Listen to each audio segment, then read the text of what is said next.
యమలోకంలో తీర్పు వెలువడింది. ధర్మం గెలుస్తుంది. క్షమించండి, ఇక చేయను. న్యాయం ఆలస్యమైనా తప్పదు. యమదూతలు వచ్చి హరిబాబును గొలుసులతో కట్టేశారు. అతను చేసిన ప్రతి తప్పుకు ఒక శిక్ష, ప్రతి అబద్ధానికి ఒక బాధ, ప్రతి మోసానికి ఒక నరకం. నన్ను క్షమించండి, నా తప్పు నాకు అర్థమైంది. ఒక్క అవకాశం ఇవ్వండి. ఇప్పుడు పశ్చాత్తాపం ఉపయోగం లేదు. భూమిపై బాధ ఎంత ఉన్నా దైవం దగ్గర ప్రేమ ఎప్పుడూ ఉంటుంది. జీవితంలో నిర్ణయాలు తీసుకునే ముందు ఒక్కసారి ఆలోచించండి. ఇది ఎక్కడా? ఎందుకు ఇంత చీకటి? ఎవరైనా ఉన్నారా? హరిబాబు, నీ చేసిన పనికి సమాధానం చెప్పాల్సిన సమయం వచ్చింది. ప్రేమనే పవిత్రమైన భావాన్ని నువ్వే ముగించావు.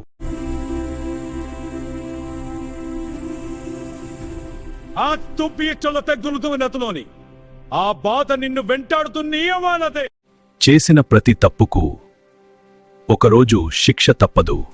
ప్రేమను కాపాడండి, మనుషుల్ని గౌరవించండి.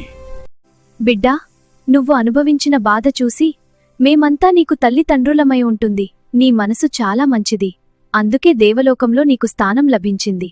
శివయ్య ఒక మాట చెప్తాడు, నీ జీవితాన్ని నువ్వే కాపాడుకో.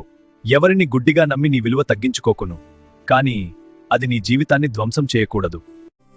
ఇది ఎక్కడ శివయ్యా? ఇంత ప్రశాంతంగా, ఇంత అందంగా ఉంది. నా జీవితంలో ఎప్పుడూ ఇలా ఫీల్ కాలేదు. ఇది నిజంగా స్వర్గమేనా శివయ్యా? శివయ్యా, నా అమ్మ నాన్న ఇప్పుడు ఎలా ఉంటారో? వాళ్ళు చాలా బాధపడుతున్నారు.